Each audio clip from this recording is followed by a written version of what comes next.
You're now watching Wayback Wednesday, sponsored by Flora's Glass and Mirror Company, servicing the area since 1977 with residential and commercial work.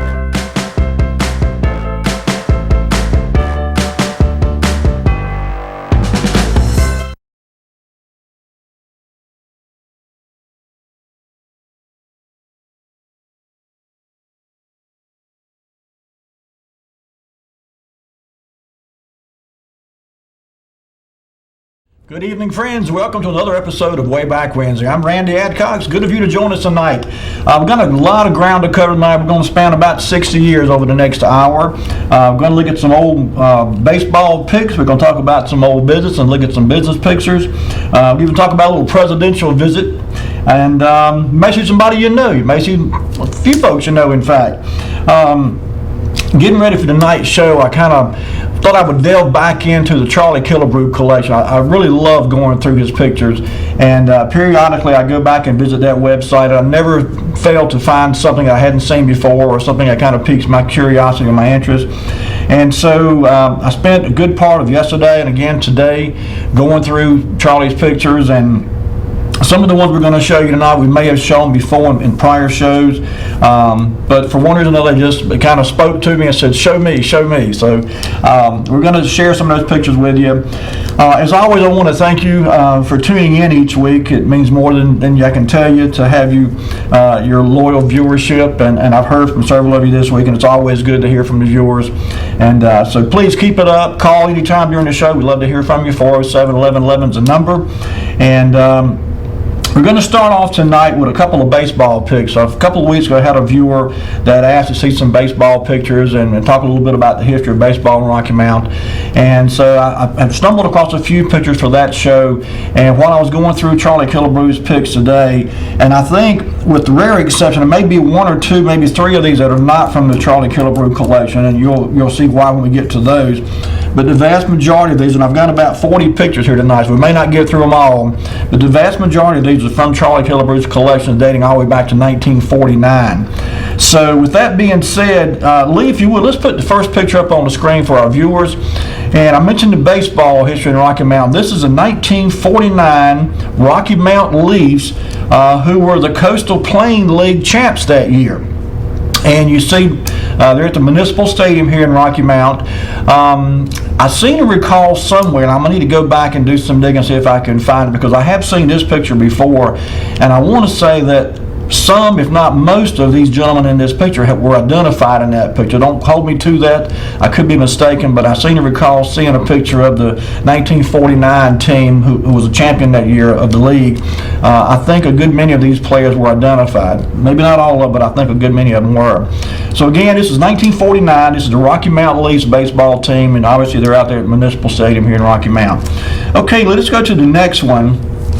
And this is the same team. I'll say the same team. It's still the Rocky Mount Leafs team, but it's from 1970.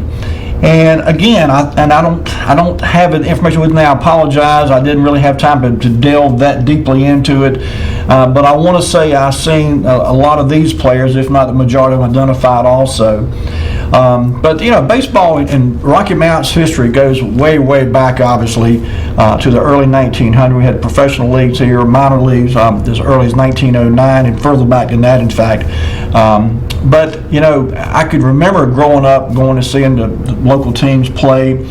And one of the things that I had forgotten about, that maybe some of you can share some knowledge about this now, but there used to be quite a bit of local teams. They weren't professional teams. They were sponsored by either a local business or a local church. They had 2 or 3 leagues around town.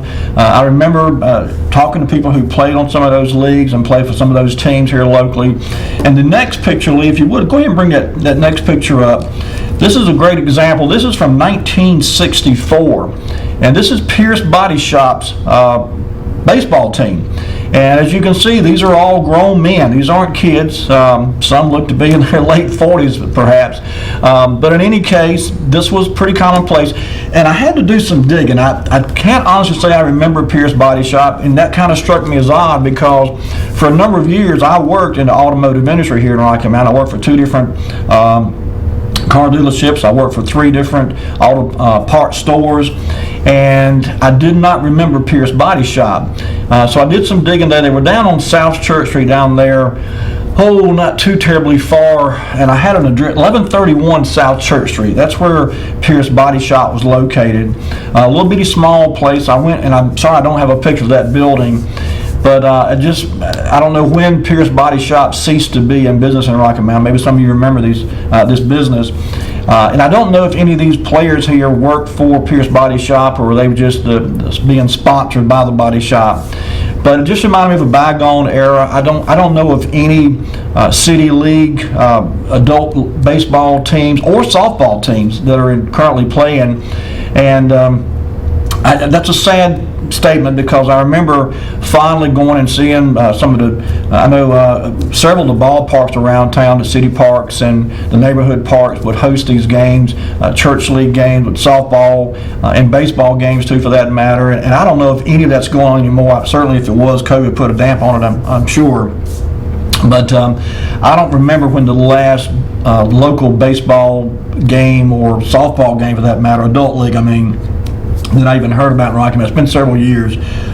So I guess one of those things just kind of fizzled out. It's a shame, because it was a lot of fun, a lot of good fellowship, and I think a lot of folks got a lot of satisfaction and enjoyment out of going to see those guys play. So anyway, again, that's from 1964. Pierce Body Shop sponsored this baseball team here. This next picture, go ahead and put this next one up. This gentleman here is Mr. Hunter Stith. You may recognize that name. You may not know the story behind Mr. Stith. His brother was Tom Stith, and Tom Stith actually was very instrumental in helping the youth in Rocky Mount. Tom Stith Park off Virginia Street, I think it is named after Mr. Hunter Smith's brother Tom. But there's a neat story behind Mr. Hunter Stith that I read about. In fact, Lisa Meadows has been working on the Bugs Behringer collection of photos. Many of you remember she, for a while, co-hosted here with me on Wayback Wednesday. And Lisa had a really nice article that she had put together on Mr. Hunter Stith, I don't know, a year or so ago now. For those that get Facebook, you can go back to Rocky Mount Way Back When on the Facebook section there. And there's a nice little write-up about Mr. Hunter Stith. But he was very active in a behind-the-scenes format, I should say, with the the First Methodist Church here in Rocky Mount. This picture is actually from 1950, and he's in the bell tower of the First Methodist Church. Now, back in 1950, obviously, he couldn't be a member of this church. In fact, he was a member of another church. But he was very much a part of the First Methodist Church here in Rocky Mount for a number of years, and there's just a lot of neat history about this gentleman, and how well liked and how much respected he was by the church members of First Methodist Church. And today I'm sure he would be a member of that church, but in 1950 that just wasn't an option. And so, as much as he was instrumental in keeping that church going on several fronts, he was never, of course, a member of it. But anyway, if you get a chance, if you're on the internet and got access to Facebook, go back to that Rocky Mount Way Back When Facebook section, and Lisa Meadows, as I said, has got a really nice write-up about him. I should have brought it, I'm sorry I didn't, but anyway, a lot of history there with this gentleman, and this was from 1950, and as I said, this was taken in the church bell tower at the old First Methodist Church here in Rocky Mount. Okay, this next picture is actually from 1950 also, and this is one I think we've shown before. This is the Tar River Lumber Company fire, 1950, when the Tar River Lumber Company was destroyed. And we've talked about this a few times in past shows. If you remember, it's over there by the old Rocky Mount Senior High School, was where this place was located. And 1950, it burned. I want to say I heard someone say that it was rebuilt after at least one fire. I think it burned a couple times actually. But as you can tell by this picture, this was a pretty intense fire. It was obviously at nighttime when it caught fire. And I don't know exactly. Yes, I do. This picture appeared, believe it or not, this appeared in the News and Observer, December the 14th of 1950. So it was obviously in the wintertime. I would bet that probably some kind of heater sparked this fire. Could be an old coal-fired stove or wood stove of some sort. But in any case, the Tar River Lumber Company was destroyed by fire, and this picture appeared in News and Observer December 14th, 1950. So I would assume the fire happened a day or two prior to that. And again, it was totally destroyed. Okay, let's move forward a little bit. I mentioned a minute ago that Mr. Hunter Smith had a brother, Tom Smith.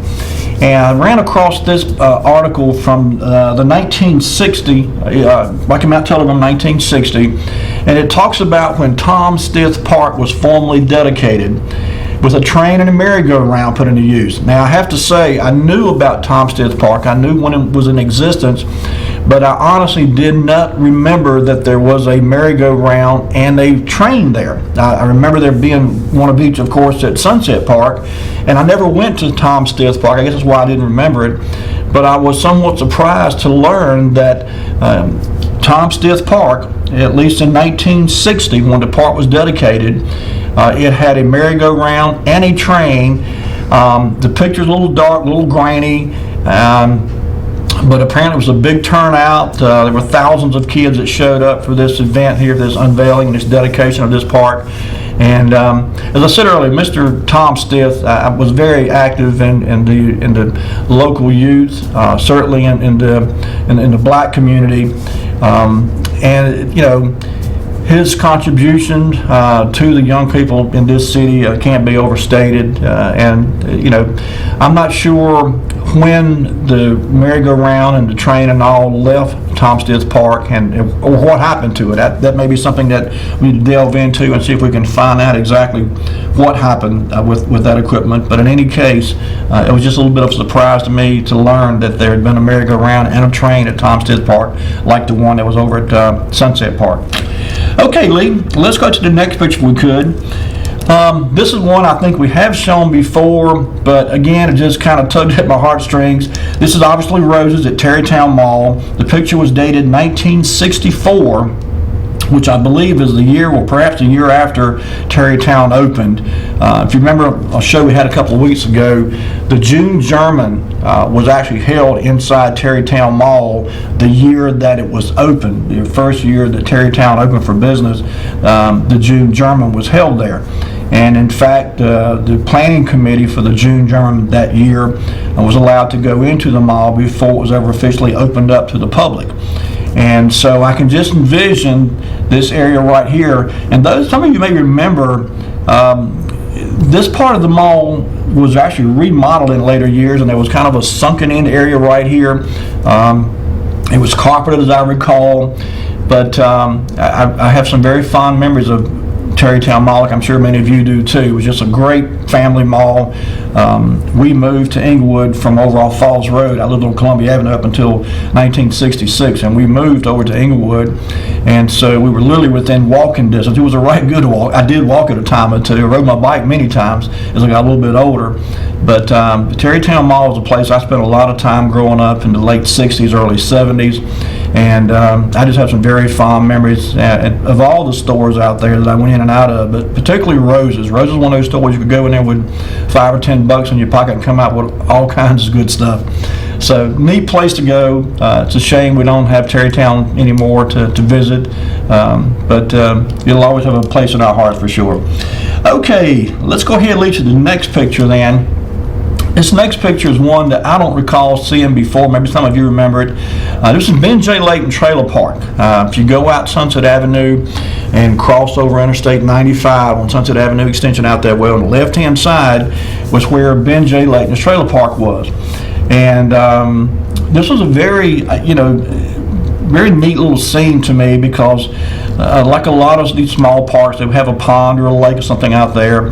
I want to say I fished in this pond once or twice. I had a friend of mine who actually lived out there back in the 70s, and I want to say he and I fished there once or twice. I don't think we caught any fish, but in any case, it was just I don't even know if this pond is still there. I've not been back there in many years, obviously, and so I don't know if the pond was ever filled in. It may still be back there, but in any case, This was something I'd forgotten about until I stumbled across this picture. But this was Ben Layton Trailer Court, and this was dated 1964. And again, these pictures I've shown you up to this point have all been taken from the Charlie Killebrew collection, and we're going to show you a bunch more of them. In fact, let's go right ahead and lead to the next one.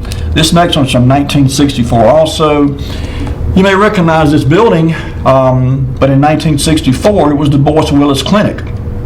And I had forgotten that Boyce Willis Clinic existed before the location where it's currently located over on Winston Avenue over there. This is across from the public library now. This building is anyway. And this is from 1964, and this was the Boyce Willis Clinic's location then. I don't know if they were located anywhere else prior to this or not, and I had forgotten that they were ever here.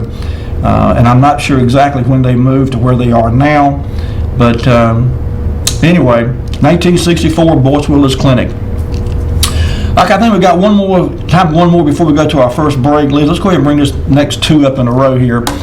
Couldn't resist this. We talked about Carlton House 2 or 3 times over the last three shows, but I found these. There's 2 of these that are color pictures from 1964 that Charlie Killebrew took, and it's just a neat picture. You don't see too many color photographs that Charlie took. He did obviously take some color photographs, but this is one. And go ahead and show the next one too, Lee, while we're on the topic. Both of these, there you go. Both of these are from 1964, and I'm not certain, but I believe that's a Ford Falcon station wagon down the bottom left-hand corner. I know that's a Ford Mustang right above it there, but my dad had a 62 Ford Falcon station wagon, and I believe that's what that is there, somewhere in the early 60s anyway. But we've talked about the impact of the Body Noel family and Carlton Noel and Nick and Mayo Body, and I got a couple calls this week from Eric Dawson, and Eric was telling me that we have pretty much nailed down the history on the Homestead motel up there, or hotel, home place, whatever you want to call it. It's called the Homestead in Virginia Beach. And there's still some unanswered questions about that, but I believe we pretty much nailed down the fact that Carlton Noel married into the family that owned that Homestead hotel or motel up in Virginia Beach. And sometime in the 1960s, it was willed to Nick Body. And so anyway, there's more to that story, I'm sure. Earliest we've been able to find any records was going back to 1949, that envelope I showed in last week's show. And of course the building was torn down some years later and replaced with a high-rise motel right on the ocean front now in Virginia Beach. So I'm a little curious as to when that motel first was built. I would guess sometime in the early mid-40s maybe. But in any case, that's what we know about it so far. I tell you what, Lee, bring it back to me. This is a good time to take our first commercial break here, folks. If you need to get yourself a little snack or maybe a little bathroom break, go ahead and take care of a little business, and we'll be right back. We've got some more pictures to show you, some more history of Rocky Mountain area to share with you. Don't go anywhere. We'll be right back with more Wayback Wednesday.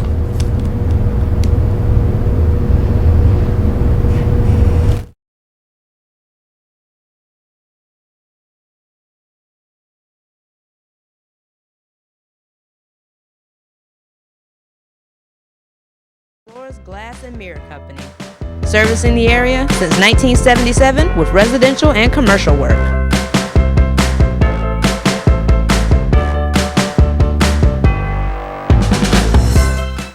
I'm Daniel Moss, owner of Cornerstone Funeral Home, and I'd like to invite you and your family to give our family an opportunity to serve you in your time of need.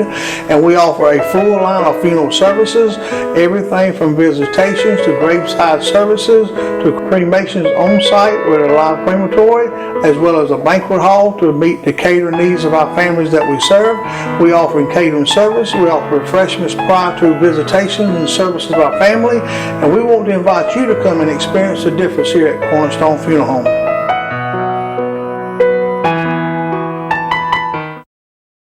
When faced with special care needs for elderly or disabled loved ones, families want compassionate, comforting care. That's Tender Touch Home Care Services' goal, providing the level of care we would expect for our own. With over 10 years of home care excellence, Tender Touch provides an array of services that keeps your loved one at home. From personal care, light housekeeping, errands, and meal preparation to our private duty care program, which combines all of our home care offerings in one package. Tender Touch Home Care Services, where your needs are our concern.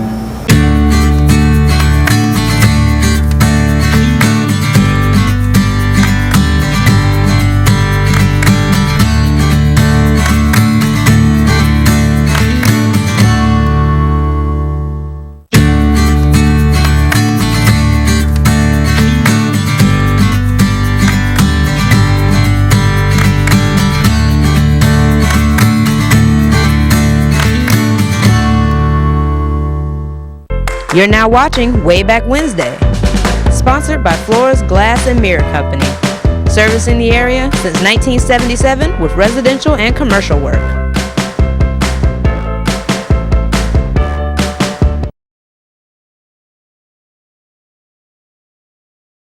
And we're back, folks. For just tuning in, you're watching Wayback Wednesday. I'm Randy Adcox. Glad you could join us. Before the break, we were talking about the Charlie Killebrew collection again. As I said at the top of the show, I really enjoy going back and looking through those pictures. It just brings back so many good memories. Oh, we got a call. Let's get this call. Hello, caller. You're on the air. All right. When you were showing that picture earlier about the Carlton house, Yes, sir. 1964, that yellow and white Ford Falcon station wagon that was in the foreground of that picture was undoubtedly a photograph that included that piece of equipment. That Ford Falcon would have been under the ownership of the Carolina Telephone when they were in their days of being Carolina Telephone. You know what? I hadn't thought about that, but I bet you're right. That makes perfect sense. Right now, that vehicle was the clear logo. Yep. Of Carolina Telephone in the early 1960s. It sure was. Yep. All right. You're exactly right. Okay, buddy. Thank you. All right. Yeah, I hadn't even caught that, but he's exactly right. Yeah, that was the logo of Carolina Telephone. Okay, but yeah, Charlie's pictures, you know, they capture a moment unlike most photographers. I mean, he was so good at what he did, and he had so much of a good eye for just capturing everything that he decided to photograph. And that's nothing negative about any other photographer. I just love Charlie's work. And I love going through his pictures. So without any further ado, let's jump back into him. This next picture is also from 1964. And this is a place that also holds a special place in my heart because I used to work there. Now, I worked for Davidson Company about 2 years back in the 70s as a counter salesman there. We sold auto parts, of course. But I kept looking at this picture, and something about it just didn't look right to me. I was in and out of that building 5 days a week, sometimes 6, because we worked on Saturdays too sometimes.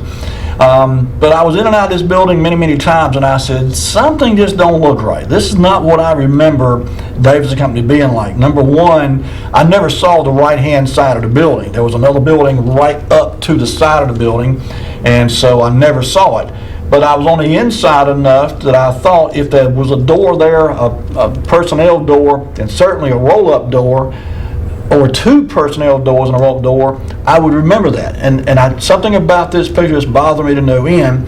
And so I went to the city directory, and keep in mind, this picture was actually captioned 1964 Davidson Company. So I went to the Rocky Mount City Directory, and I looked at the location in 1964. Oh, we got a call. Let's get this call. Hello, caller. You're on the air. Randy, good evening. Enjoying the show. Thank you, Bob. How you doing, buddy? Doing fine. Just a comment about the picture with the Carlton house. That walkway was right close to the swimming pool there at the motel. Right. Horace Felton gave some swimming lessons in that pool. And Horace Felton was, I think, with the Rocky Mount City school system in some capacity, and also a long time associated with the pool at Sunset Park during the summer. Now, was his last name Felton or Melton? Felton. Horace Felton. Okay. His dad was Shade Felton. Okay. I don't think I knew him, but I did know some Feltons. There was I think a Mark Felton. Well, I know it was Mark. I went to school with Mark Felton. I'm thinking his father was I want to say Paul. Does that ring a bell? I'm not sure. not sure. Yeah. I know that Horace Felton, his dad was Shade Felton. Shade, S-H-A-D-E? Yeah, that's why I always remember the name. He was a long-time early member of Clark Street Methodist Church. Okay, good deal. Okay, buddy, well, there's your walkway right there. You see it on your screen there? That's it. Yep. I don't remember that. I'm sad to say I don't remember that walkway there. I would have loved to walk across that, be able to glance over the pool and see the pretty girls over there in the bathing suits. I missed all that. All right, have a good night. Thank you. Yes, sir. Okay.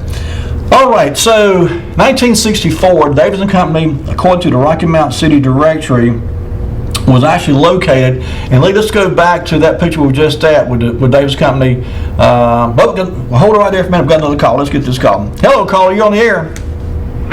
Horace Felton was taught at R.M. Wilson Junior High School. He taught civics. Okay. In the eighth, I think it was the 8th or 9th grade, and he was a coach there. Coach Felton. For some reason, Coach Felton. Yeah, that Horace name Felton. rings a bell. It sure does ring a bell. I don't know if I ever knew him in person, but that name. Roughly what years did he teach? You remember? Well, I was in the 8th grade. God, I don't remember what year I was in the 8th grade now. It was a ways back, huh? Yeah, it was way back there. I graduated from high school in '60, so back up a few years from there. Yeah. And I was at R.M. Wilson. I think not the first year, but I was there, and he taught me in the 8th or I think it was the 8th grade. I'm not sure when it switched. When I was there, I went to R.M. Wilson too, but when I went there, it was the 9th grade only. Cause we went to 7th grade at Parker, 8th grade at Edwards, and 9th grade at R.M. Wilson before going to senior high in the 10th grade. But I recall hearing other folks talk about being there at different grades, so it must have changed at some point.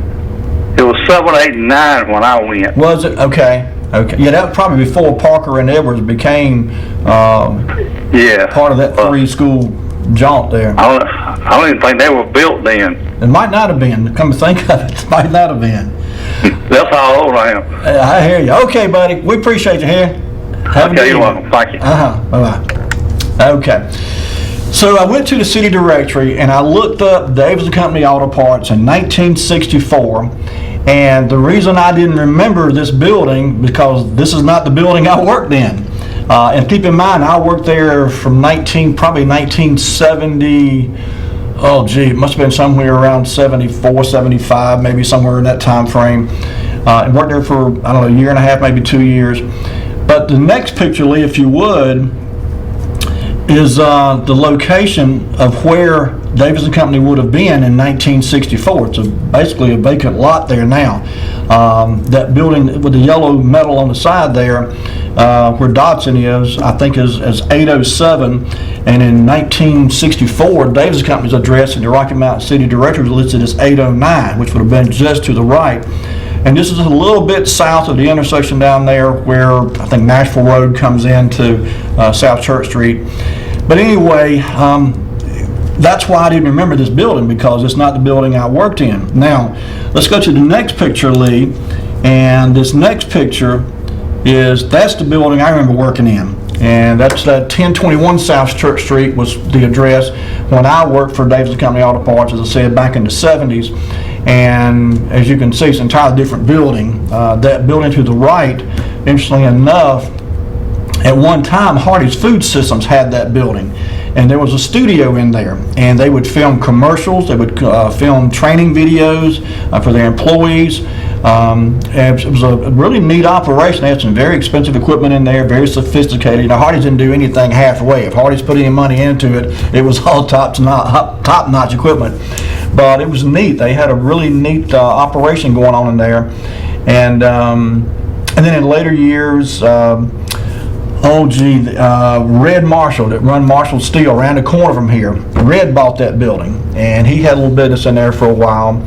Now a company called North Star Flag is in there. They sell flags and flagpoles and that kind of stuff, and custom-made flags and so forth. But yeah, Davidson Company Auto Parts, this is the building I remember, 1021 South Church Street, and I'm really surprised. The buildings are similar. Back up, Lee, if you would, back to the original black and white picture of the original Davidson Company. One more. right there. Very similar in design. You notice the rooftop's a little bit different. I thought for a minute this might have even been the old Motor Barons Parts building, which is a little bit further north than this. But I went and looked at that building too, and it's not. This is a separate building from even Motor Barons and Parts. So a little history there that I was not aware of. I don't know when. This building doesn't look to be too terribly old in 1964. But at some point, Davidson Company moved out of this building and moved down a few blocks further south at 1021 South Church Street. And then this building was eventually torn down. And I don't recall seeing another business in there. If there was, I don't recall what it may have been. But in any case, in later years, Davidson Company did move, and that's where they were at when I worked there. Okay, Lee, so let's go then, if we could, to the next picture.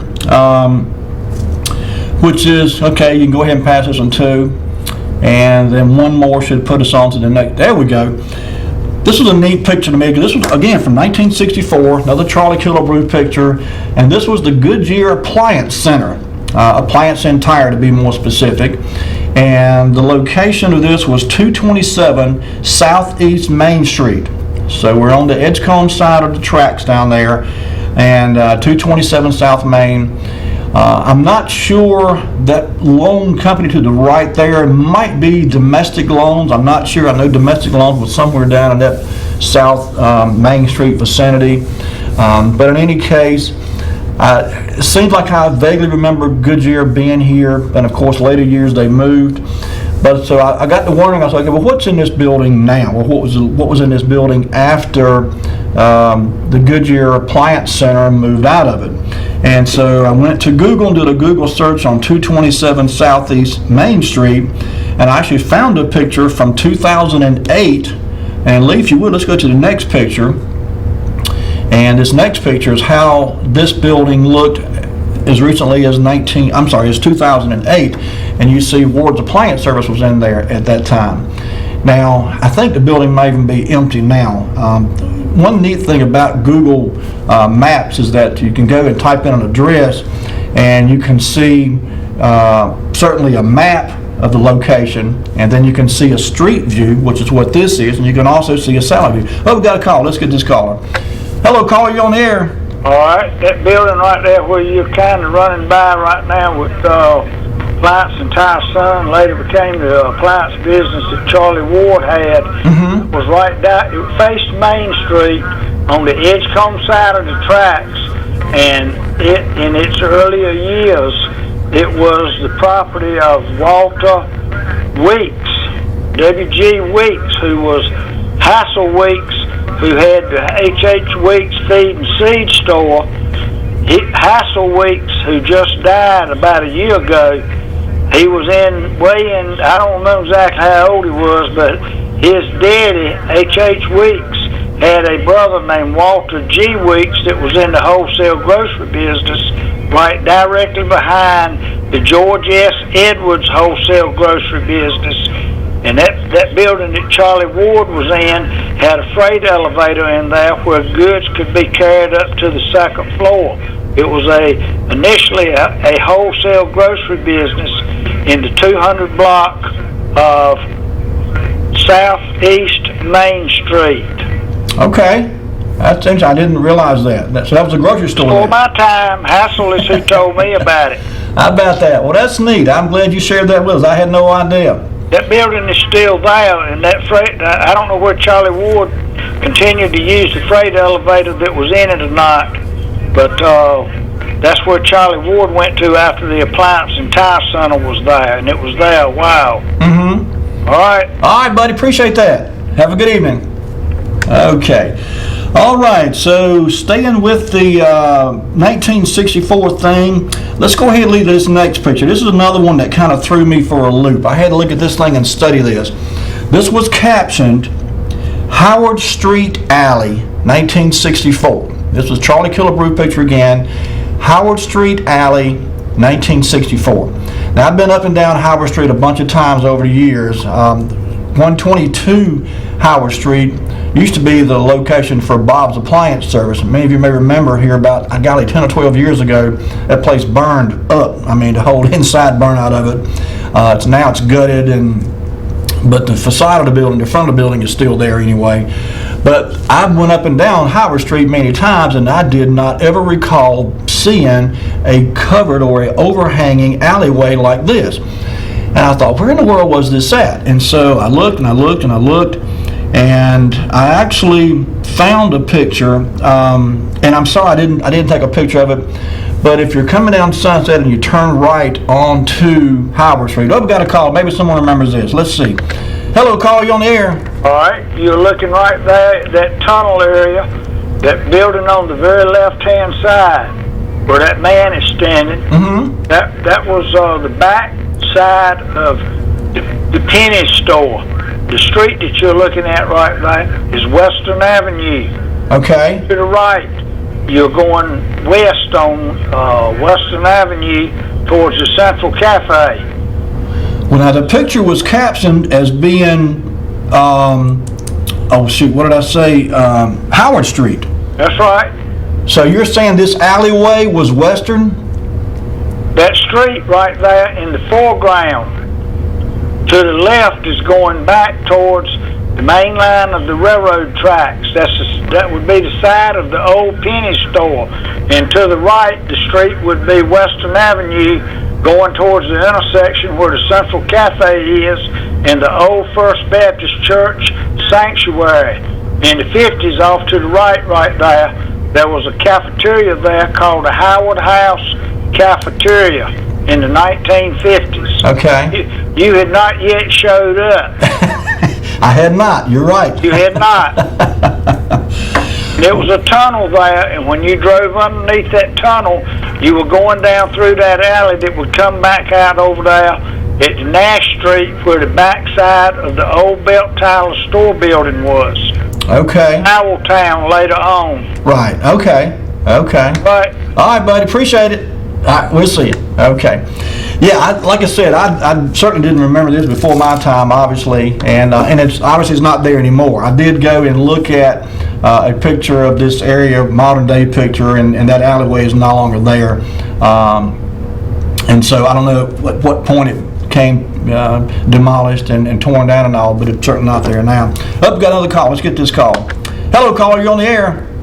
Eric's right about J.C. Penney's store on the left, like he mentioned, and I recall shopping at Penney's for school clothes. And on the second floor level, you'd go up and you'd cross over the tunnel to the rear of the store. It was sort of like an annex. Uh-huh. And indeed, there was a cafeteria on that lower level to the right. Right. It was sort of a pre-runner of what the K&W's like. It was a cafeteria with a slide you trade down a line. Uh-huh. And I ate there at least one time. Oh, okay.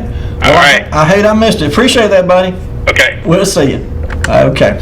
I'll tell you what, Lee, let's bring it back to me. It's time for our next commercial break. Folks, when we come back, we got some more pictures to show you from Charlie Kilberg's collection. We're going to visit a spell yet in 1964 and a few years after that, too. So don't go anywhere. We'll be right back with more Wayback Wednesday. Hello.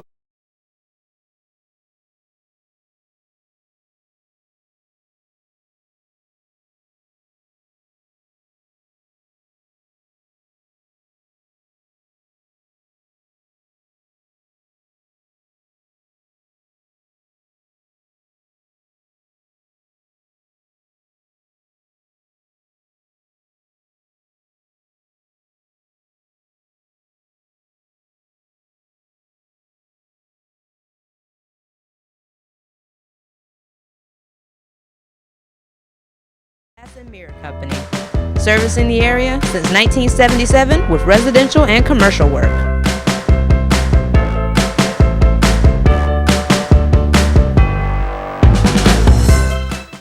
I'm Daniel Moss, owner of Cornerstone Funeral Home, and I'd like to invite you and your family to give our family an opportunity to serve you in your time of need. And we offer a full line of funeral services, everything from visitations to graveside services to cremations on site with a live crematory, as well as a banquet hall to meet the catering needs of our families that we serve.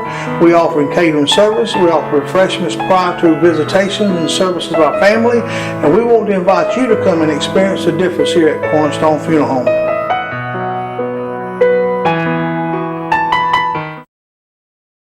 Faced with special care needs for elderly or disabled loved ones, families want compassionate, comforting care. That's Tender Touch Home Care Services' goal, providing the level of care we would expect for our own. With over 10 years of home care excellence, Tender Touch provides an array of services that keeps your loved one at home. From personal care, light housekeeping, errands, and meal preparation, to our private duty care program, which combines all of our home care offerings in one package. Tender Touch Home Care Services, where your needs are our concern.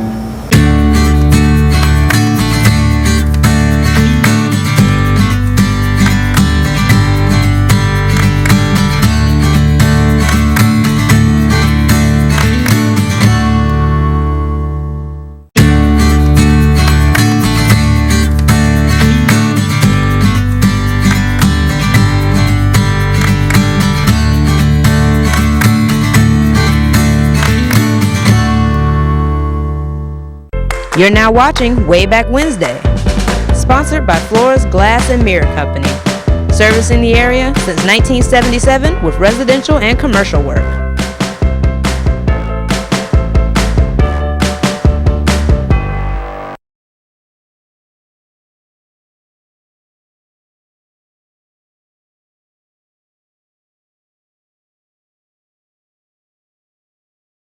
Wayback Wednesday, folks. Way back. We're going way back tonight. Way back. 50 years, 60 years almost, in fact.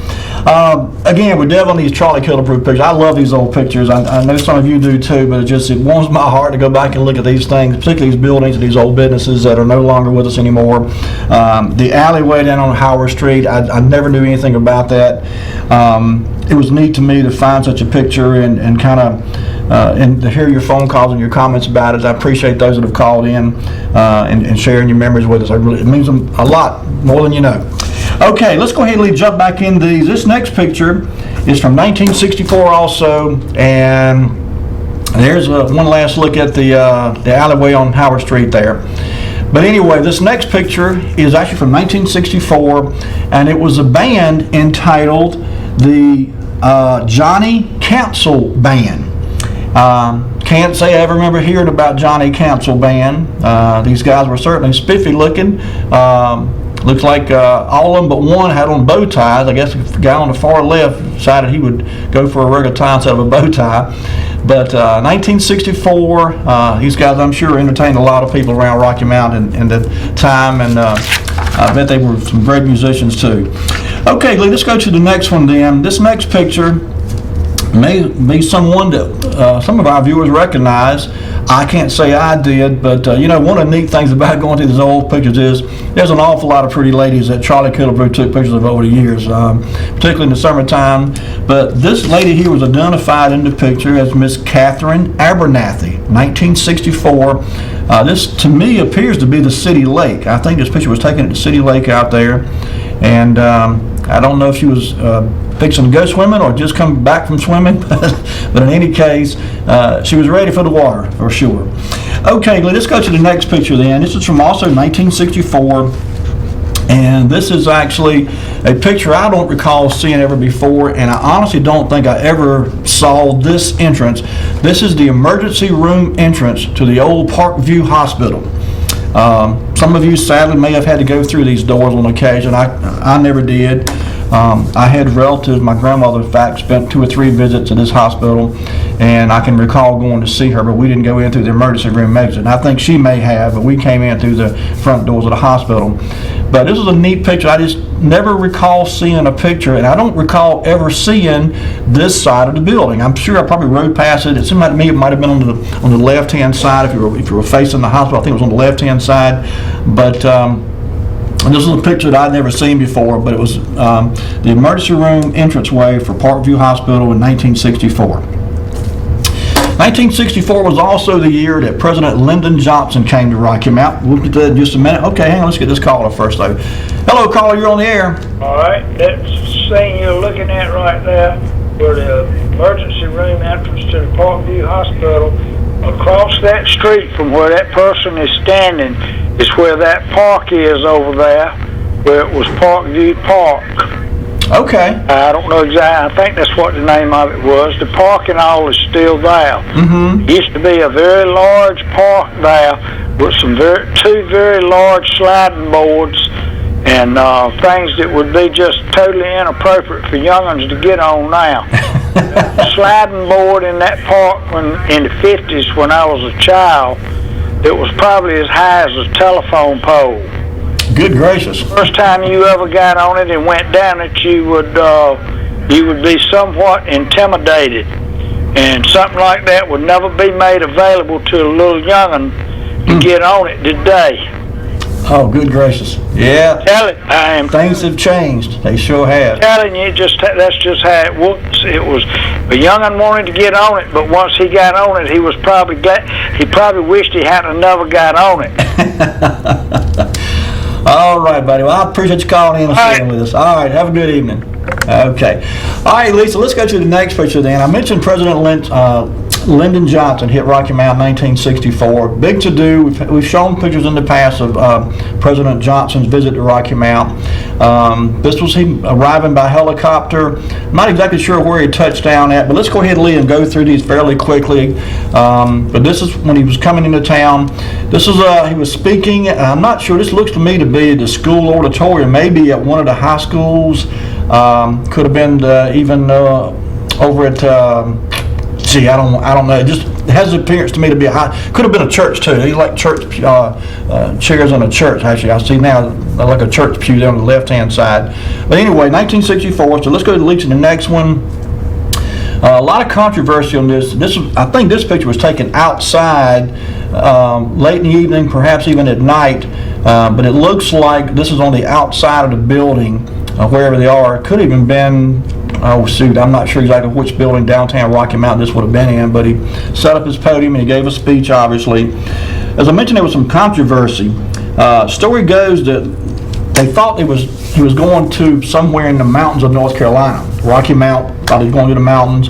Appalachia was certainly a poor part of the country, and the story goes that he thought he was going to go visit some poor folks. So he got to Rocky Mount, and though we're not exactly rolling in the cash down here, this was not the poverty-stricken and destitute area of the country he thought he was going to go see. So the next picture, Lee, if you would, let's go to the next picture. I've heard the name of this family. I can't think of the name now. But when he went to see this family here, they were supposed to represent the poor people in Appalachia. And of course, they weren't millionaires, but they weren't quite as poor as they were made out to be. In fact, the story goes that the kids were asked to take their shoes off to appear to be poorer than they actually were. And it's hard to tell, but a little fellow there who's sitting just to the right of the gentleman, in between that gentleman and President Johnson, if you look down at his feet, he's barefooted. So he's the only one I could get to show the picture of his feet. The picture was cut off before you could see the feet of the younger gentleman, the little kid up front. But that kid between the president and the other gentleman is indeed barefooted. And the story goes that after President Johnson left and word got out that this family was representative of the poor folks in Rocky Mount, they were a little bit upset they were portrayed in this manner. That's the story that was heard anyway. Okay, we got a call. Let's get this call. Hello, caller. You on the air? The picture you're showing now of the frame porch is a tenant farmhouse about 500 yards off of Old Mill Road. Okay. Nash County. Did you know these people? I did not know the people, but I remember the time period, and for about a week prior to the visit, the area was covered with military helicopters doing surveillance. Mm-hmm. And I guess that's when they discovered they weren't going to Appalachia. Later this day, it's getting kind of dark there. I remember the motorcade came up into Rocky Mount. I was working at Terrytown Colonial Grocery Store when the motorcade came back up from the Old Mill Road area, and he was headed probably to that meeting site you showed earlier. Mm-hmm. Okay. All right. Appreciate you calling in. Okay. Have a good one. All righty. So anyway, like I said, the folks were a little bit upset that they were portrayed as being poverty-stricken and destitute. They may not have been rolling in dough, but they weren't quite as poor as they were made out to be. And the story goes that they were upset that they were portrayed in such a manner. So anyway, Photo op for politician, nothing unusual about setting a stage, is there? Okay, let's go to the next one, Lee. This is from 1966, going a little bit further ahead now. And this is what a neat picture here. This is Thorpe and Rick's tobacco warehouse. This is kind of behind the old public library down there on Falls Road, Church Street. Neat picture here. I'd seen similar pictures in the past, but this is one I had not seen before. I just thought it was a neat picture. Okay, let's go to the next one then. This is 1967, this next picture. And I believe, I'm not positive, maybe someone knows sure, I believe this is from the old Rocky Mountain Municipal Building on Main Street. Let's get this call here. Yes, sir, you're on the air. All right, that building that you were just looking at, the Thorpe and Rick's factory, that was the building where the Thorpe factory was moved to. That is a scene of the Imperial Tobacco Company.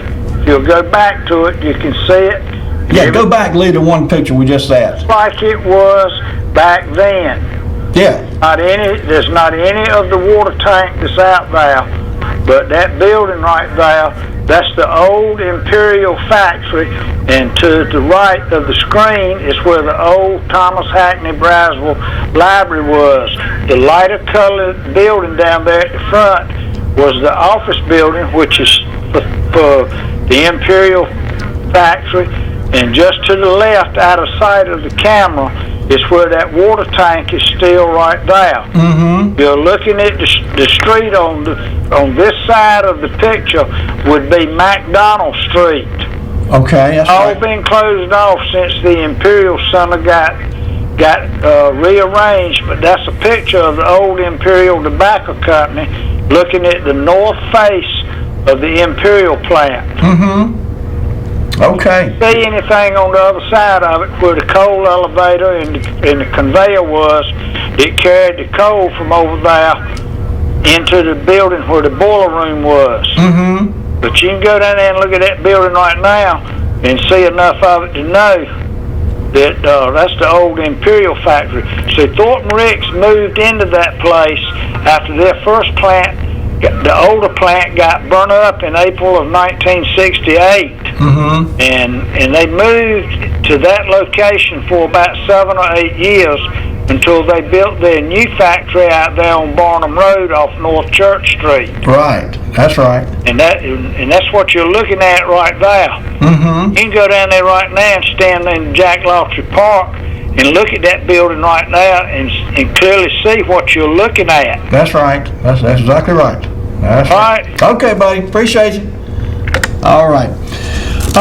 Okay, so Lee, I tell you what. Before we, I don't want to run out of time before we get to a couple of pictures I really wanted to share with the viewers tonight. We may come back number 27, Lee, but let's jump down to picture number 31 if we could. And if we have time, we may come back, but. This picture here jumped out at me for a couple of reasons. It was actually captioned Chris Ford 1968. This is the parts department, and the gentleman on the left is my uncle, Billy Donaldson. And I called and spoke with Billy's youngest son, Jeff, before tonight's show, because many of you know Billy, for many years run Rocky Mountain Auto Parts. And this picture was dated 1968, so I thought, well, when did Billy... Because I was thinking it was somewhere in the 1960s that he started Rocky Mountain Auto Parts. So I called Jeff, and I said, Jeff, when did your dad start his business? And Jeff said, actually, it was 1969. So this picture was taken in 1968.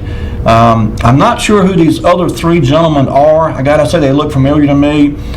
In the 70s, I would quite often talk to not only my Uncle Billy, being in the parts business myself, I would call him and we would exchange part numbers sometimes. If a customer was looking for a part that we didn't have, or if a customer come in their place at Rocky Mountain Auto Parts looking for a part they didn't have, they would call us at Davidson Company. So I spoke to Billy on a regular basis, and of course he's my uncle too. And the other gentleman, I'm not sure, I probably spoke to them too on occasion. Oh, we got one more call. Let's get this call. Yes, sir. All right, the person standing next to your Uncle Billy Donaldson, I think his name is Rex Wheeler.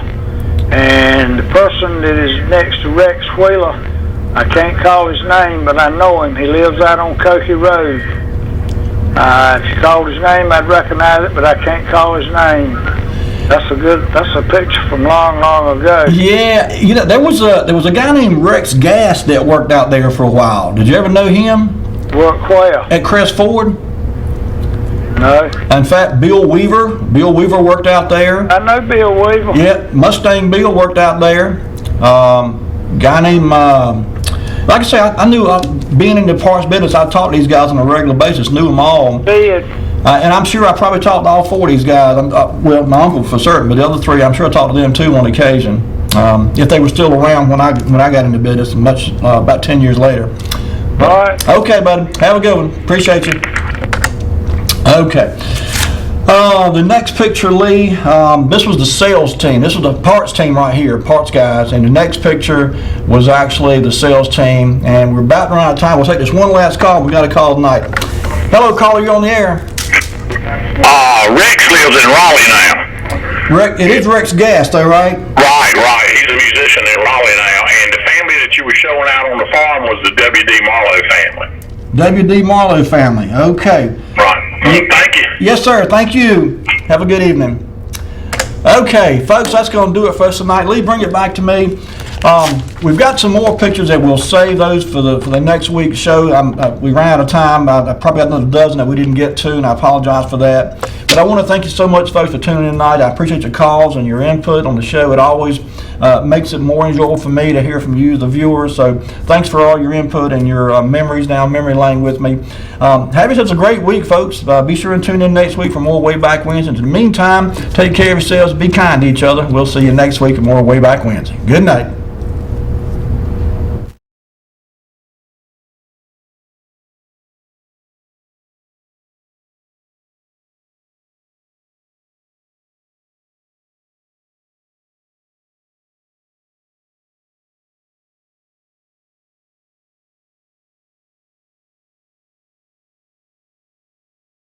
Sponsored by Flores Glass and Mirror Company. Servicing the area since 1977 with residential and commercial work.